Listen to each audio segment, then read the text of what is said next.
Friends, మనందరికీ తెలిసిన విషయమే. అదేంటంటే ట్రంప్ టారిఫ్ 50% టారిఫ్ వేసేసాను. ఇక్కడ ఏమీ చేయలేరు భారత్. సచ్చినట్టు మా దగ్గర కొనాల్సిందే. అంటే ఇక్కడ ట్రంప్ ఏంటంటే భారత్ పైన ఉన్న కక్షని టారిఫ్ రూపంలో తీర్చేసుకుందాం అనుకున్నాడు. అంతేకాకుండా ఎక్కడికక్కడ యుద్ధాలు వెనక నుంచి పెట్టి ముందు నుంచి ఆపినట్టుగా యాక్ట్ చేసి నోబెల్ ప్రైజ్ పథకాన్ని జేబులో పెట్టుకుందాం అనుకున్నాడు. నిజానికి ఇప్పుడు ట్రంప్కి అయితే నోబెల్ ప్రైజ్ రావచ్చు. ఎందుకో చెప్పమంటారా? భారత్ లాంటి డెవలపింగ్ కంట్రీని ఒక్క 2-3 ఏళ్లలో అగ్రస్థానంలోకి తీసుకువెళ్ళిన ఘనత బహుశా ట్రంప్కి దక్కుతుంది. ఎందుకనంటే సాధారణంగా అమెరికా వ్యూహాలు ఎలా ఉంటాయంటే ఒక దేశాన్ని బాగా బెదిరించడం, లేదంటే వాళ్ళని ఆర్థికంగా కానీ లేదా దౌత్యపరంగా కానీ ఏదో రకంగా వాళ్ళని దెబ్బతీసిన తర్వాత వాళ్ళకి కావాల్సింది బెదిరించి భయపెట్టి లాక్కోవటం, ఆ తర్వాత అగ్రరాజ్యం అంటూ ప్రపంచం ముందు ఫోర్స్ కొట్టడం.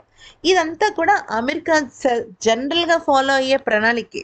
అందుకనే అమెరికా కన్నా సూపర్ పవర్ దేశాలైన చైనా, రష్యా ఇవి ఇంకా అగ్రరాజ్యంగా వెళ్ళలేదు. అంటే ఇవన్నీ మంచి కంట్రీసే, కానీ అమెరికా చేస్తున్న డబల్ గేమ్స్ చూపిస్తున్న ఇటువంటి డబల్ స్టాండర్డ్స్, అంటే ద్వంద్వ వైఖరి అంటారు కదా, వాటి వల్ల ఇదంతా జరుగుతుంది.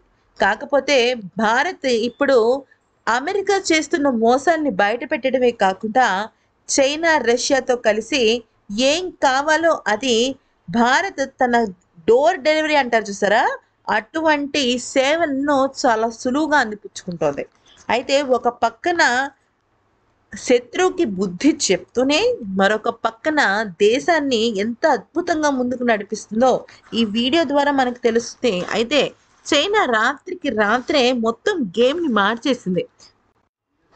అమెరికా శాంక్షన్స్ వేసినంత మాత్రాన ఒక దేశం అలాగా అట్టడుగున పడిపోతుందా?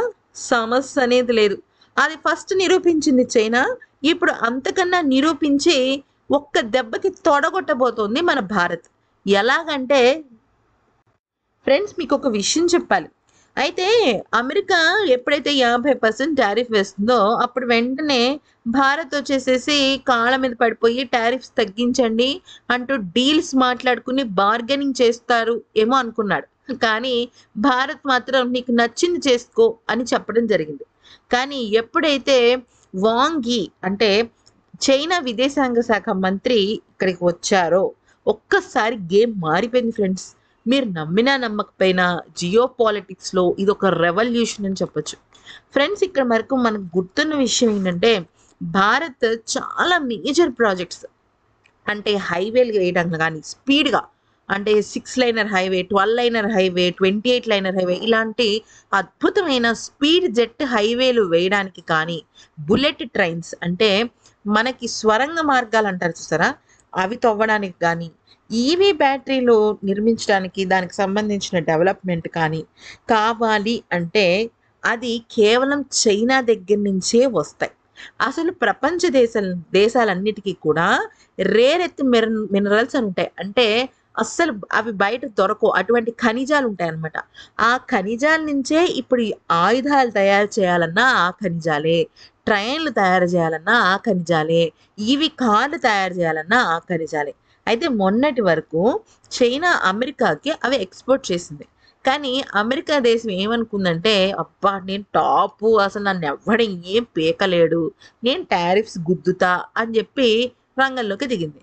భారత్ కన్నా ముందు చైనాకి ఎక్కడ కంట్రోల్ లేని టారిఫ్స్ వేస్తే 125, 200, 250, అసలు ఇంకా చైనా ఏ స్టేజ్కి వెళ్ళిందంటే నువ్వు 1000 వేసుకో నాకు సంబంధం లేదు అన్నట్టుగానే స్టేట్మెంట్ ఇచ్చి అమెరికా టారిఫ్ చైనాని వెంట్రుకు కూడా పీకలేవు అంటూ క్లారిటీ ఇచ్చేసింది.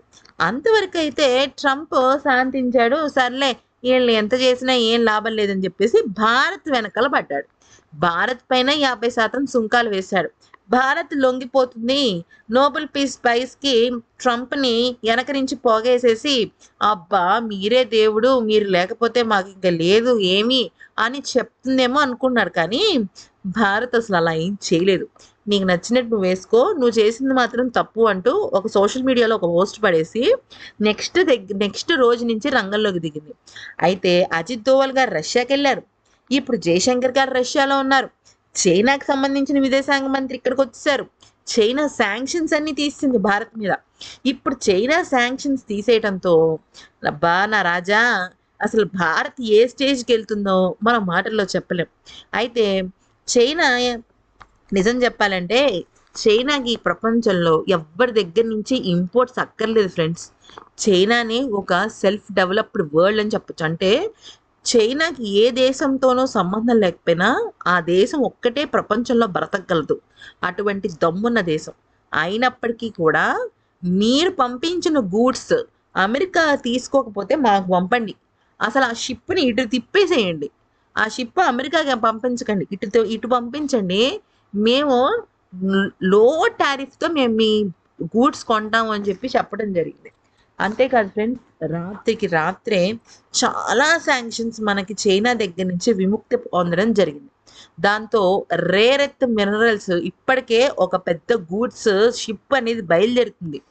అయితే దానివల్ల ఏంటి మనకు లాభం అంటే అసలు లేనిదేంటో చెప్పండి.